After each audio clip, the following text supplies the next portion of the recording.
আসসালামু আলাইকুম। প্রিয় দেশবাসী ও দেশের বাইরে থাকা সকল প্রবাসী ভাই ও বোনেরা, সবার প্রতি রইল আমার আন্তরিক অভিনন্দন ও সালাম।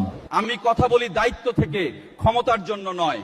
এয়ারপোর্ট হলো দেশের দরজা, আর সেই দরজায় দুর্নীতির কোনো জায়গা নেই। আইনও 95% মানুষ আমাকে বিশ্বাস করে, আর 5% সমালোচনা করে। কিন্তু যে কাজ করে তার সমালোচনা হবেই। আমরা কেউই সমালোচনার ঊর্ধ্বে নই। প্রত্যেকটা মানুষকে নিয়ে সমালোচনা হবে, এটাই স্বাভাবিক। আর আমি সমালোচকদের ভালোবাসি, কারণ নিন্দুকের বাসি আমি সবার চেয়ে ভালো, যুগ জনমের বন্ধু আমার আধার ঘরের আলো।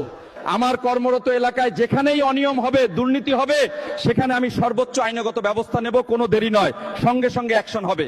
কেউ যদি মনে করে টাকা দিয়ে আইন থামানো যাবে, প্রভাব দিয়ে নিয়ম ভাঙা যাবে, সে ভুল করছে না, সে সরাসরি অপরাধ করছে। আমি জানি না এখানে কতদিন টিকতে পারবো, তবে আমি প্রবাসীদের আস্থা কিছুটা হলেও ফিরিয়ে আনবো ইনশাল্লাহ। একটা পুতুলকে যেরকম ভালোবাসে, ভাইসা তিলিয়ে তিলিয়ে তিলিয়ে গড়ায়, তেমন করে তিলিয়ে তিলিয়ে তো ভাই আমি গড়াইছিলাম। তাই কি আমার অপরাধ?